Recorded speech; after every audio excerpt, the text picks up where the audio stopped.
So yeah, I guess in terms of what I'll be talking about today, um, the topic name was Working on Games for Change and Environmental Conservation. The topics I'll jump into are a brief overview of chaos theory, who I am, what our vision is, and what we're looking to accomplish. Then I'll go into some of the common challenges and some of the solutions we've found to those common challenges in our environmental conservation work. And then I'll jump into some example projects, play a few videos, and kind of just have a chat about what we did and what we're looking to accomplish. If people do have questions that are relevant, I'm happy to answer them. It's fairly kind of unstructured, so happy to have a chat about whatever interests you. So who am I? My name is Nico King, Executive Creative Director of Chaos Theory Games. I founded Chaos Theory Games with my two best friends when we were about 12 years old. We were always very passionate about games, always knew what we wanted to do in life, which was to make cool games that made a difference in the world. And I don't think we knew how to make games at that stage. We just knew that that's what we wanted to do. So we figured out how to do it over the following years. And we had the name Chaos Theory back when we were 12 years old. So I think that's indicative of the sorts of games that we want to be producing. It's the idea that there's a ripple effect, or there's the butterfly effect of some little initial condition can create a massive wave and create a huge amount of change in the world. So the sorts of games that we want to be working on and the sorts of projects that we want to be working on are more focused on mass market games for change. So how do you make games that are compelling and can compete with the likes of like multi-million download like Titans on the App Store, or putting our games onto console or onto PC. So we want to create games that are fun, engaging, and appeal to a wide audience, but then also make an impact and solve big problems through the use of inspiration. And I guess in light of that, the examples I'll jump into are focused around digital games, just because that's where we are focused and where we think that we can have the biggest impact and speak with the loudest voice. So I always like to start off with talking about a few stats. The stats I've got are from the Digital Australia 2020 report, and I think the examples here are around people's perception of the benefits of games and what they can be used for. And it's really encouraging to see that the majority of people see in Australia see usefulness in games and see games as a way to solve these sorts of problems. And that's something that we at Chaos Theory have kind of known on an intuitive level for a really long time. Like, we grew up playing games, we understood that they were powerful agents for changing behavior or educating people or inspiring you. But I think over the past sort of 10 years that we've been kind of seeing what other people are working on and making games and putting them into the market, I think there has been a shift towards games being taken more seriously and more study being done into them to prove how effective they are and where they're beneficial and how they should be used. In the same report, there's also self-reporting of games making people feel more fulfilled, making people happier. There's a third of Australians have used games in the workplace, so that's growing as time goes on, and it's only going to get kind of more and more intertwined with the commercial and business landscape. And the last that I'll touch on was that there's a study that came out of Yale that showed that reading and maths performance was increased by doing brain training games. So I think that the space has been properly validated, and it's really encouraging to see the growth in the research that's coming out of space. So sorry.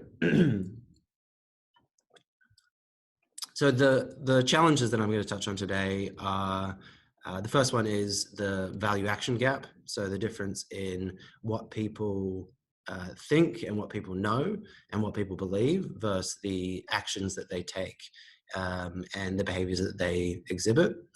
The second challenge I'll talk about is impact efficacy. So looking at how do we create impact, how do we measure that impact, how do we improve the impact that we're having. And the last challenge I'll talk about is long-term support for these sorts of games. So quite often the games for change that I'll be doing research on, I'll find a really great example and I'll want to test it out and analyze it, but it no longer exists. There's no way for me to actually access it or play it because it was part of a limited campaign or their funding ran out. Maybe it was a research project and they no longer have funding to keep it up. So yeah, I'll touch on that third. So first of all, the value action gap, what people say versus what people actually do.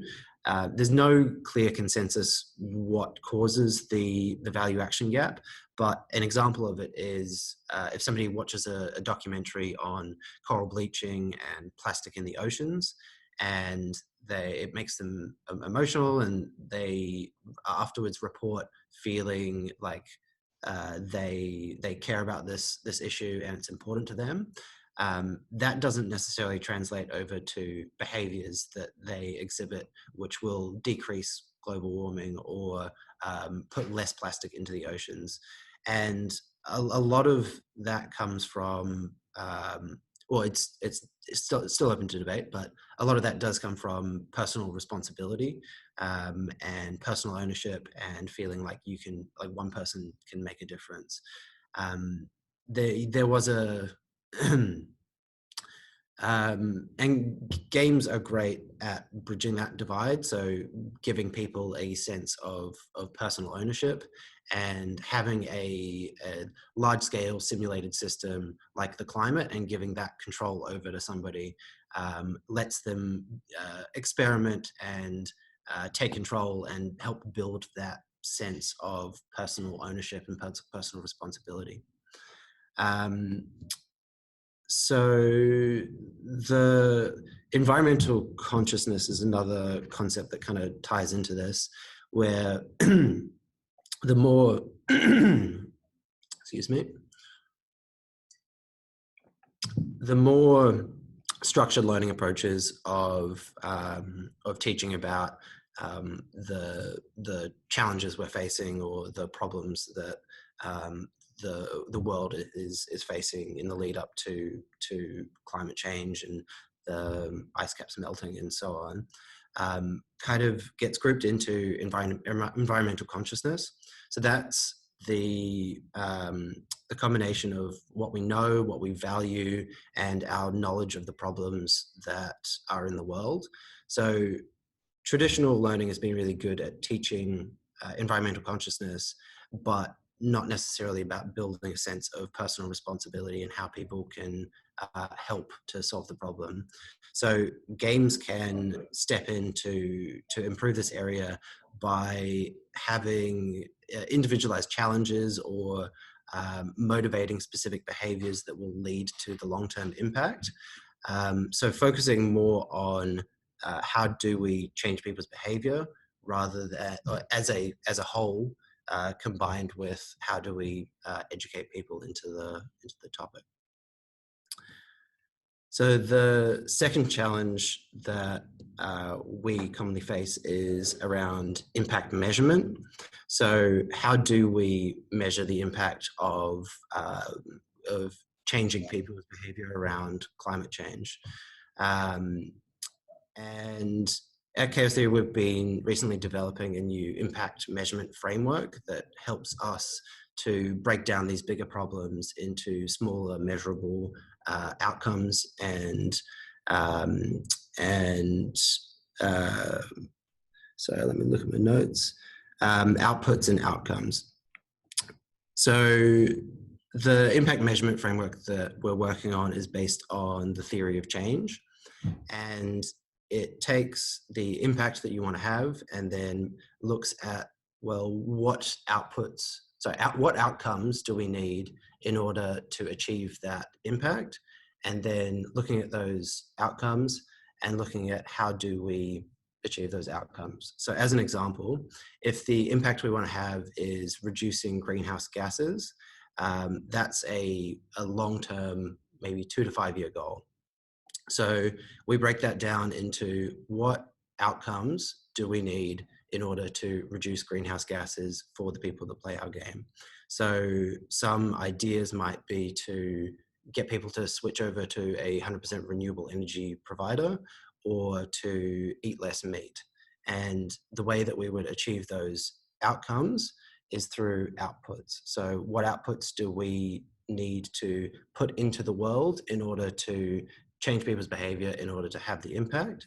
So an example of outputs that achieve those goals might be to partner with renewable energy providers and offer incentives within the game for people to switch over to a 100% renewable energy provider. Or if you want to reduce meat consumption, there might be a pledge within the game that people can sign in order to say, I am going to do meat-free Mondays. I'm not going to eat meat on Mondays every week for 30 days. So by breaking it down into these three buckets, we can take a large objective, which is to reduce climate change, and we can have, these are the behaviors we want to incentivize, and this is what we're going to be putting into the world to help achieve that long-term impact. So the benefits of having those smaller, more immediately measurable outcomes is that we can validate if the experience is working, or validate if the game is being effective, without needing to wait 2 to 5 years to see results to write a report. And when we see whether or not it's working, we can adjust. We can say, well, this area is working great. We should focus our attention on improving that. Or this other area is maybe a bit weaker, and we should dedicate resources to fixing this so that we can achieve those long-term problems. And jumping on to the third challenge. So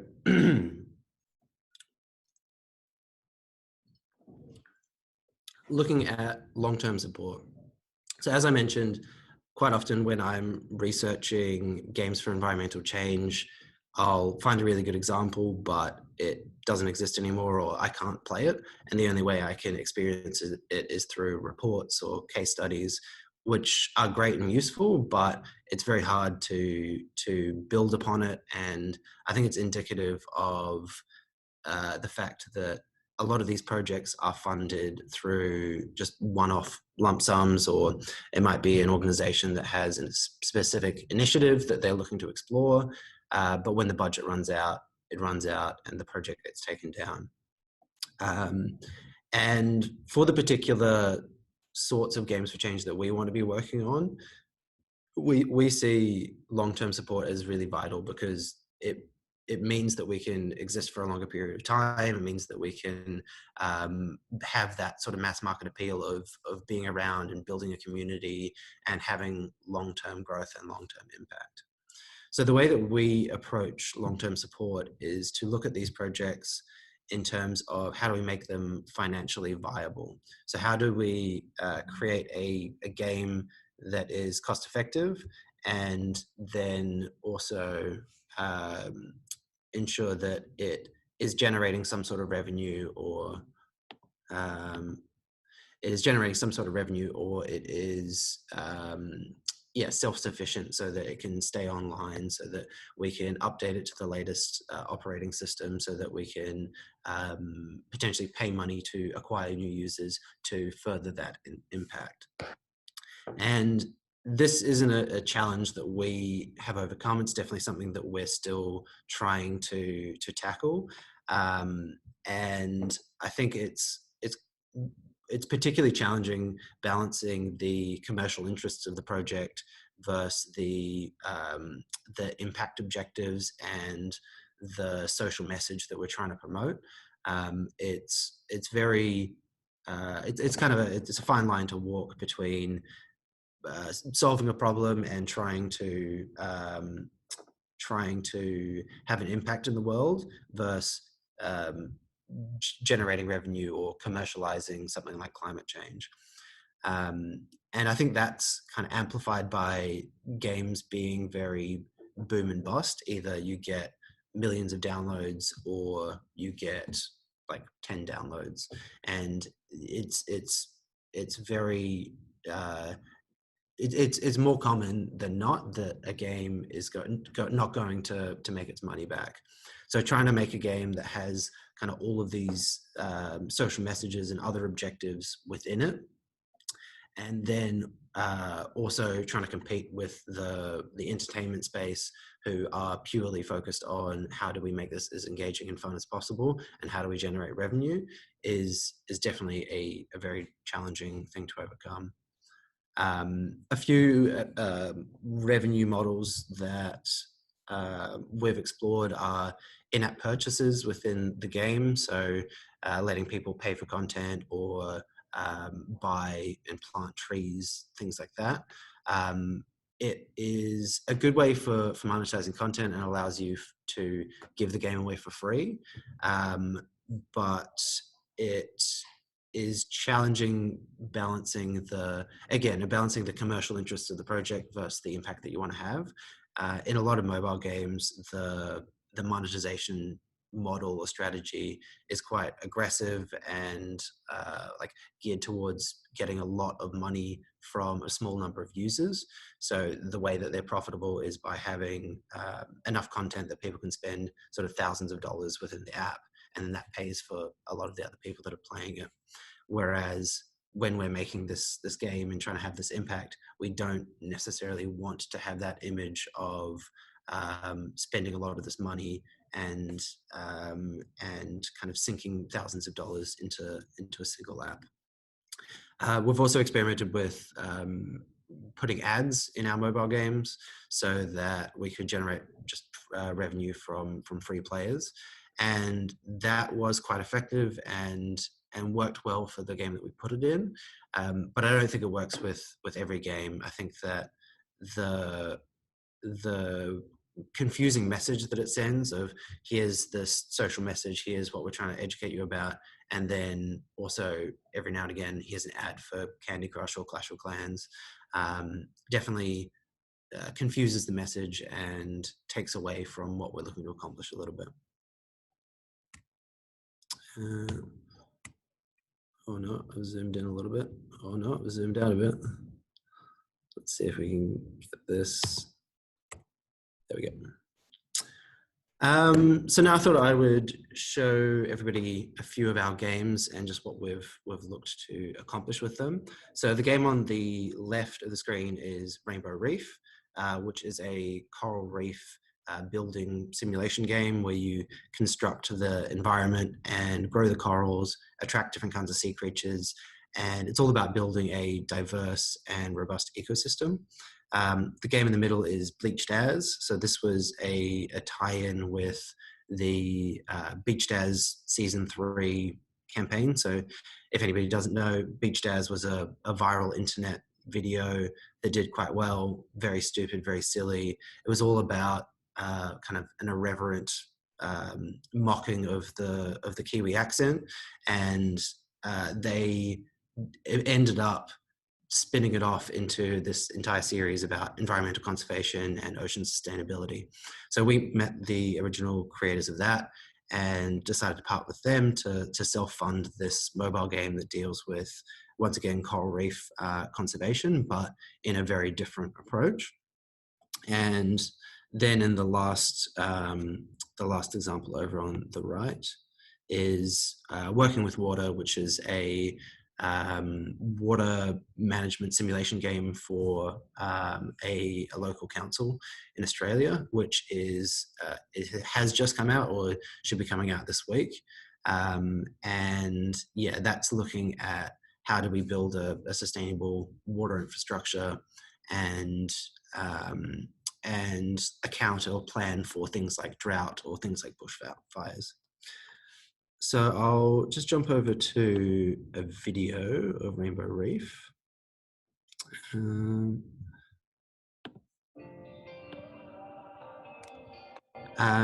So this game we put together in partnership with AFK Agency. So they're a marketing agency or a experiential agency who wanted to do some R&D into mobile games, and we essentially pitched them the idea of why don't we do something a little bit more with a bit more of a social message to it. So we collaborated with them. We did the design of the game and built it. And initially, it was kind of a prototype. And the feedback that we got from the people that we were showing it to was you should get government funding. So we ended up going down a rabbit hole of speaking to a lot of government agencies trying to get funding for it, and kept on getting knocked back quite often with the feedback of it's a game, or it's trying to be commercial, it's trying to generate revenue, so like it doesn't align with our objectives, or it doesn't align with our vision. And after going down that rabbit hole for a bit, we decided to go after mobile game publishers to try and get additional funding to finish the prototype off. And we've done a few rounds of pitching to them, and have essentially got the feedback or the consensus that their mobile game publishers don't typically fund projects. They expect us to kind of get it all the way to the point where it's successful and has generated revenue, and then they will put their like marketing dollars behind it, essentially. So it's kind of ongoing, but it's been an interesting journey.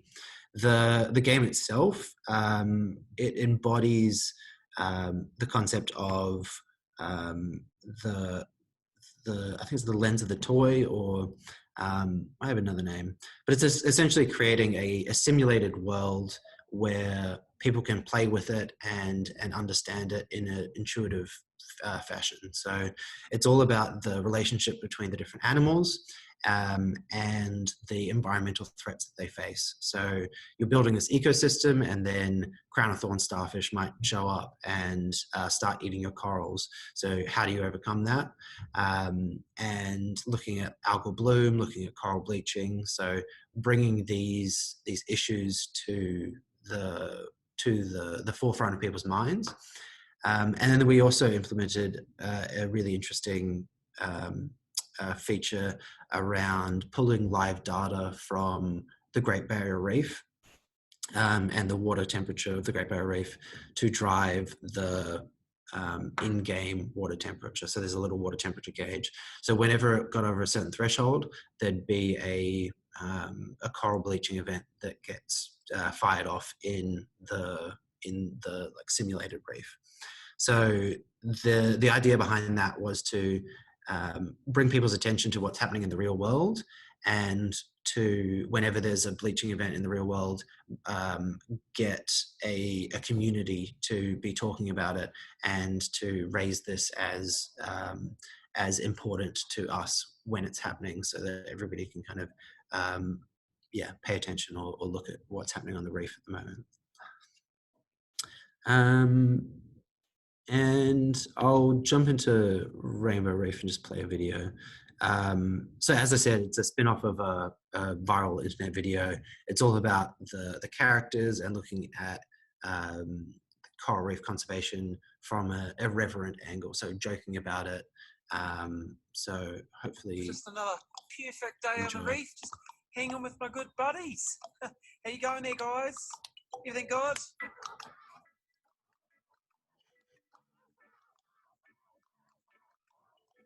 Oh, thank shit, Oscar's dead. That's a relief. I'm glad he went first. You're a coral and you're stuck in the sea.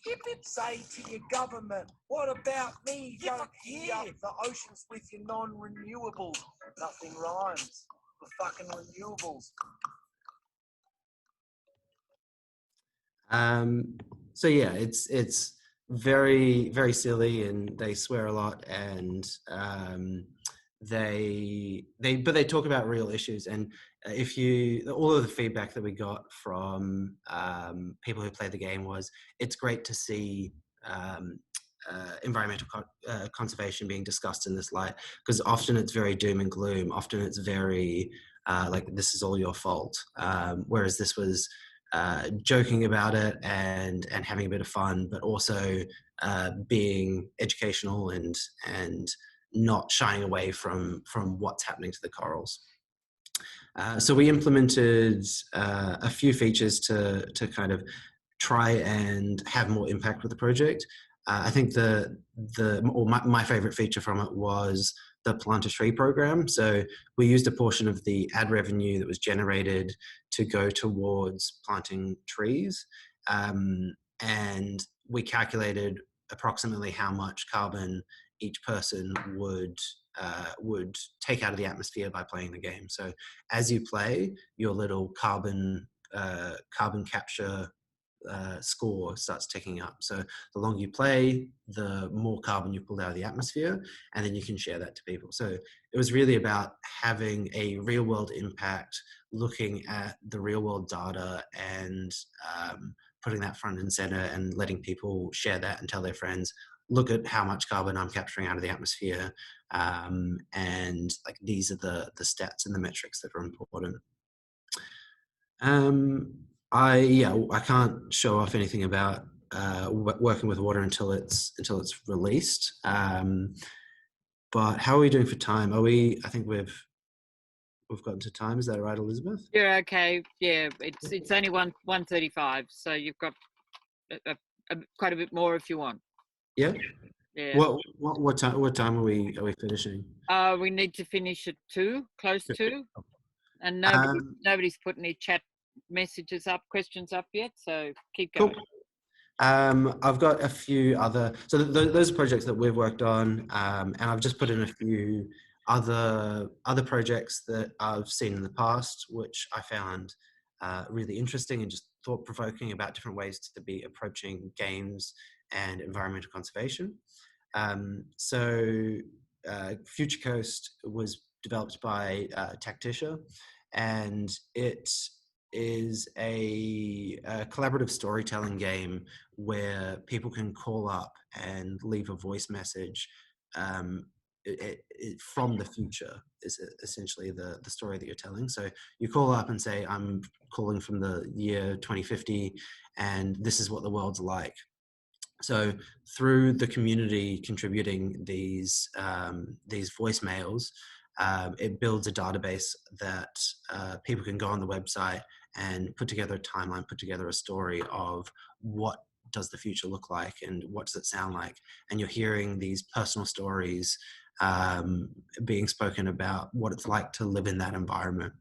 And the goal of the project was to make it more relatable, to make it more give it a personal touch, and make people care about this on a personal level when they're thinking about the young people in their lives, and how this would influence them.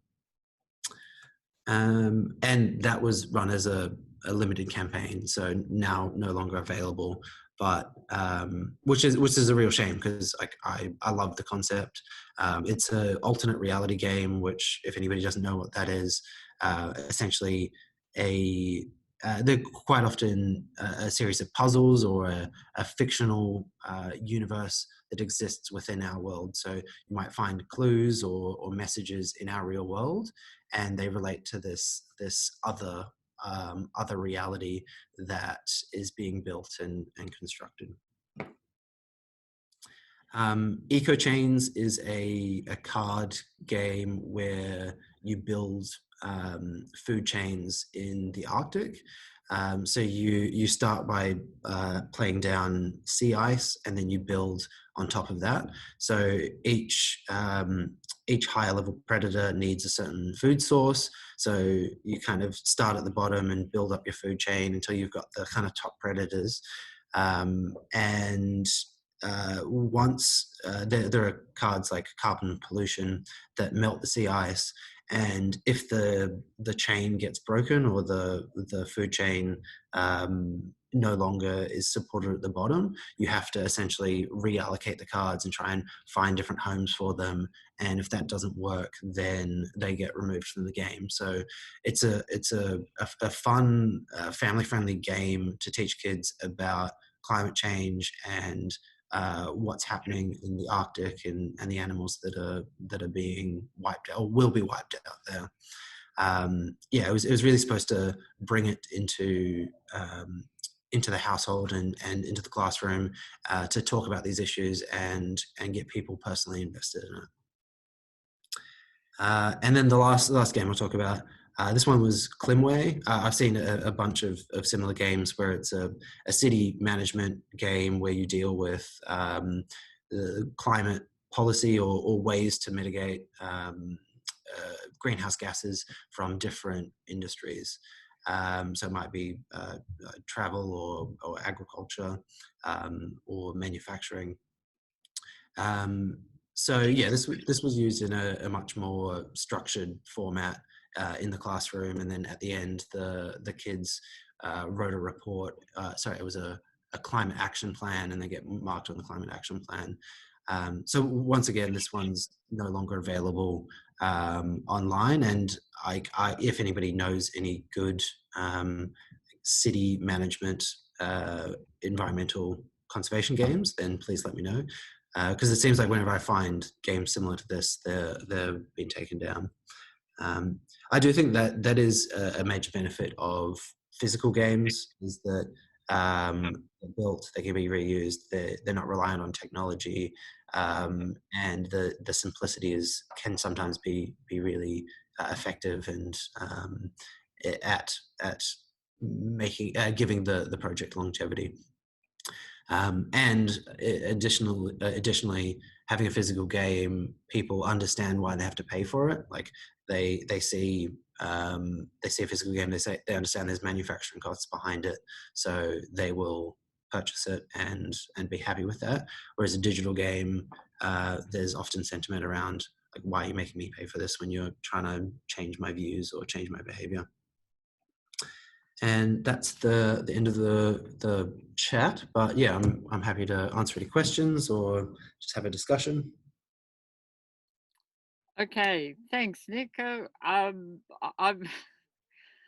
fascinated, and I'll start. I have a friend at Moscow State University, and he has physical games that he's probably 20 years old now, and designed for the Russian environmental education program.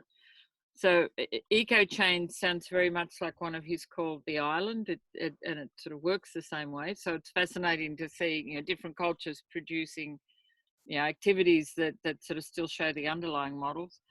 Okay. And the Climway one, he also has one. I think I've got they were both physical games.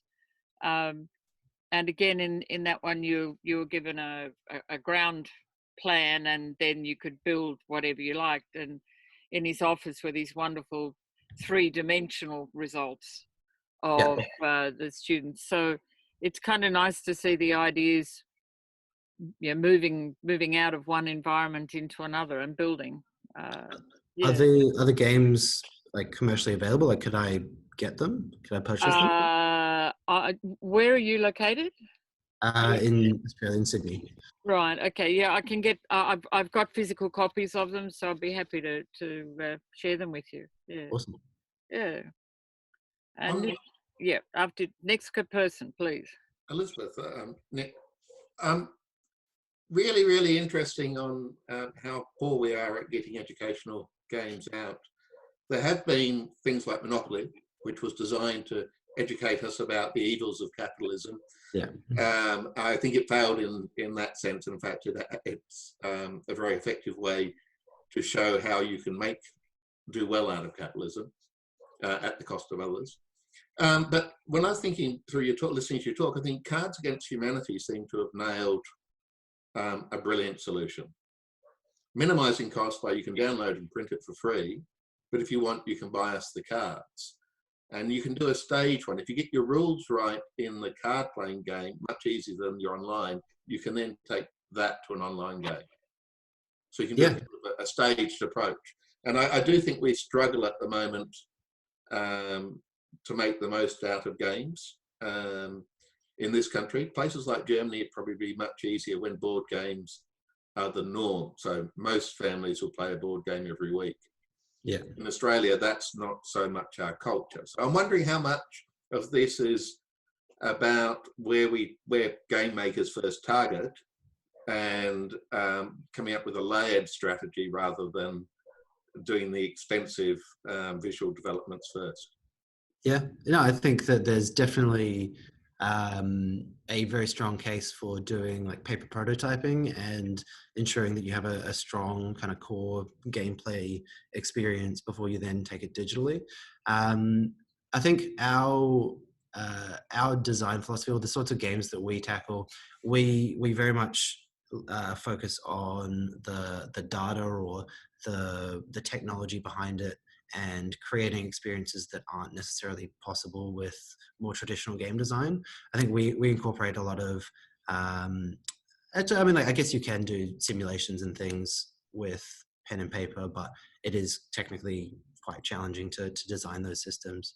But yeah, I'd say our focus is on technology because of the way that we can measure the people's interactions with it, the way we can scale it, and the engaging, fun experiences that we can create within the digital environment that are definitely possible within the physical environment. But I think it's it's very challenging and not something that we have necessarily focused on. Nico, are you aware of Dennis Meadows' game called Fish Banks? Is it a physical game? Yeah, it is.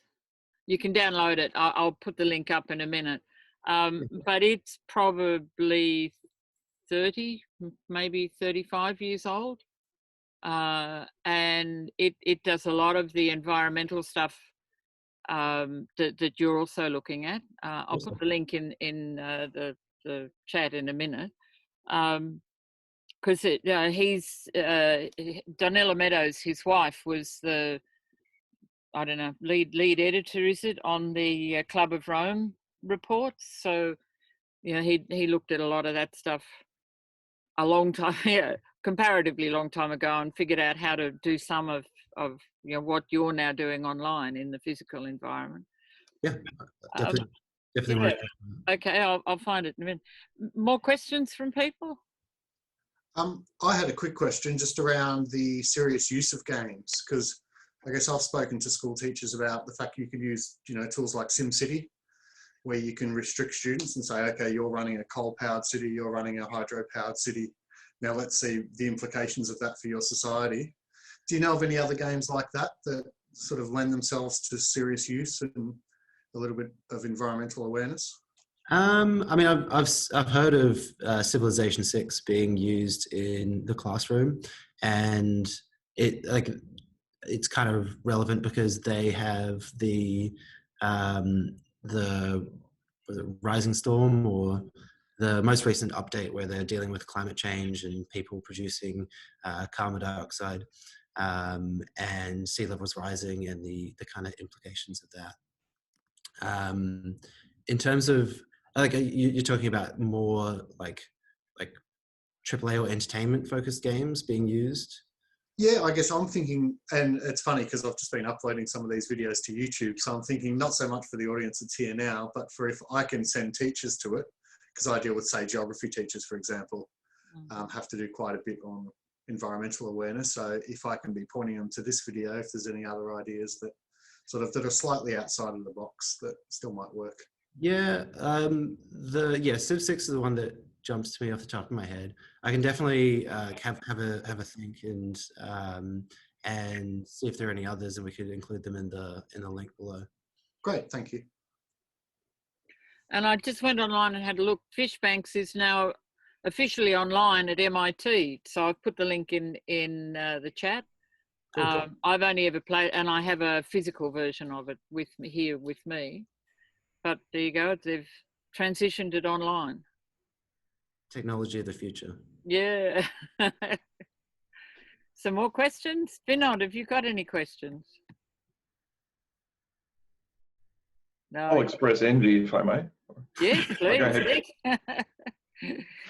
As a person who's been in and out of game publishing during my significantly more grey-haired career, God, I wish I'd had my thinking together the way that you do before accumulating all of the grey hair. I think you've got a much better future in games than many of us could have, and yeah, well done. Thank you very much. I think we have the right vision, at least. We want to make a difference, and I think the impact that we've had at the moment is definitely limited, but hopefully, I don't know, I think that the community as a whole is developing, and like we're being helped out by everybody in the game dev community, in the simulation community. So I think it's such an exciting space to be in, and everybody is kind of heading towards the same goal. And I think the main obstacle, at least in the serious game space, is the way games are perceived, and I think that's changing pretty quickly. I'm wondering.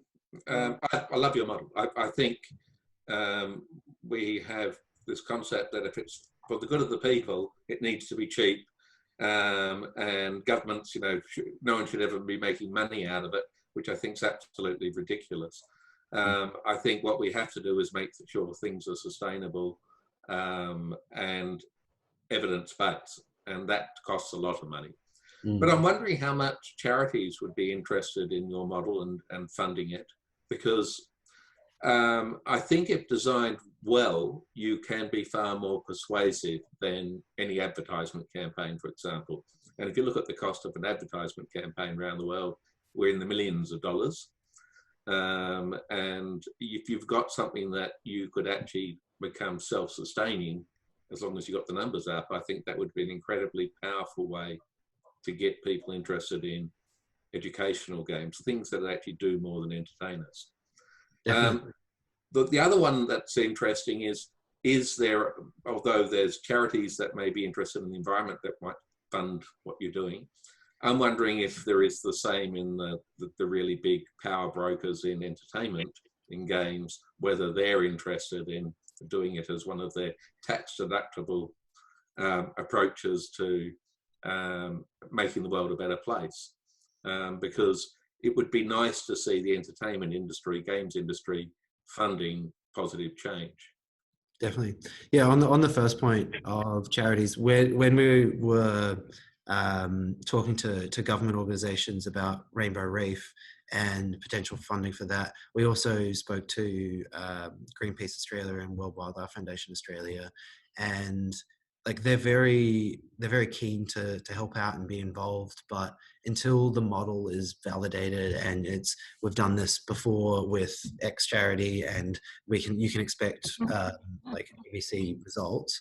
They were keen to contribute and have their name associated with it once it was at a certain point, but didn't have the funding available. And it might be that we were dealing with Greenpeace and World Wildlife Foundation Australia, and they might not have as sort of as much sway or budgets as the sort of headquarters in other countries. But I think one of the benefits of games is that they can be localized. Digital games is they can be localized and distributed on the App Store and be in like billions of pockets very quickly. So, and with Bleached As, the campaign was supported by World Wildlife Foundation, Take 3 for the Sea. I think Greenpeace was involved with it, but yeah, they were dedicating their time and resources to research things and associate their brand with it. So that was definitely good and beneficial, but the consensus that I got from them was that they're time rich and money poor. Like they can have a lot of input and do a lot of research and have people that are keen to help out. But yeah, I don't necessarily have $100,000 to develop the game. In terms of the entertainment industry, I hope so. Like I think that there are encouraging signs that the sort of AAA industry is looking at serious games and wants to make a bit of a positive influence. Like Assassin's Creed doing all of their like educational versions is really cool, and like Civ 6, Civilization 6, implementing the like climate change and global warming components, really encouraging to see. And yeah, I think when we took Rainbow Reef to the mobile game publishers, I think it's more of a quirk of mobile game publishing, not putting money behind projects until they've been developed and proven.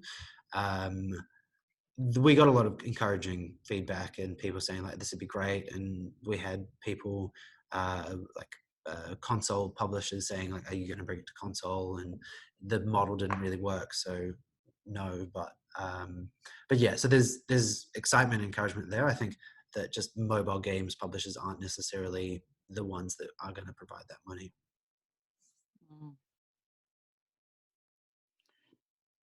Any questions? Yeah, I have one more question. You mentioned because like my games are usually face to face, and I think I can get people as involved as in online. But one of the things that you mentioned that is much harder to do when it's face to face and physical is that whole issue of measurement of engagement and learning and outcomes and things.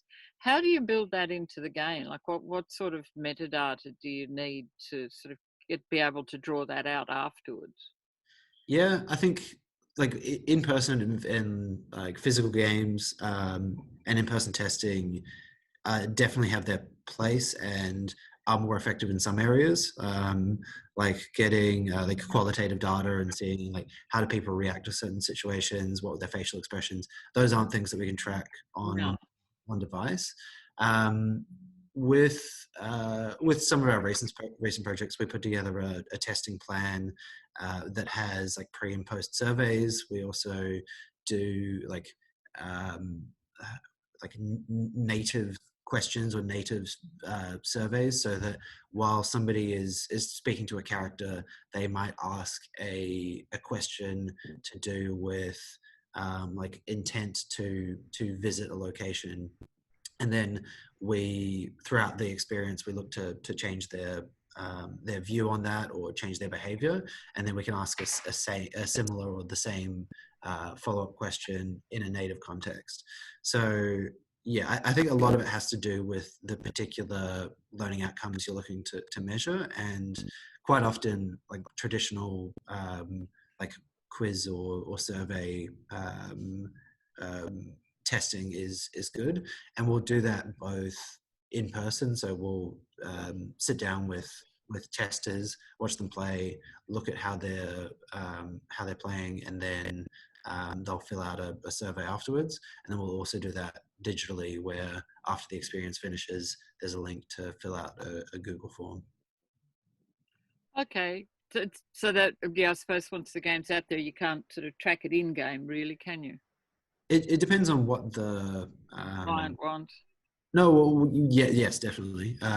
It's about what data points are we tracking? Like, what are the specifics? Or are we looking to have an impact, or is this an education focused project? Are we measuring like learning outcomes of a curriculum point? Like, can we have access to exam results that are done at the end of the term or something? I think there are a lot of different angles that we could take. And the player behavior metrics are the ones that are really easy to understand and to track. And then, as I was discussing with the impact measurement framework that we were talking about, there's a bit of modeling of like cause and effect that we do, and then we test whether or not that's the case, whether or not doing these actions in the game is actually going to lead to them understanding either understanding the content or changing their behavior in the real world. Sure. Okay. And Gillian's noted that, well, there's a few comments here. Gillian's wondering if we could wrap the games in an education. So what they're doing with some micro-credentials around accounting. Play the game, then have a lesson plan, test, and certificate of achievement, so that you wrap it all up in a complete package. Yeah, I think the Yeah. certificate of achievement is a really good tool. I don't think we were talking about it we wanted to implement it in something, but just the idea of awarding. Sorry, did we? No, yeah, it was with a dermatology education app. So you kind of role play as a skin doctor and see fictional patients, diagnose their ailments, looking at real world photography, and then you kind of get marked in real time based on your answers of diagnosing these different conditions. And we wanted to have a certificate at the end of that saying like, I'm a fake dermatologist. And the university wasn't very happy. They were like, oh no, we can't give a certificate. No, like that's not legit. Yeah. So I think, yeah, there's always the battle there. Lots but I think it is a great idea. Yeah,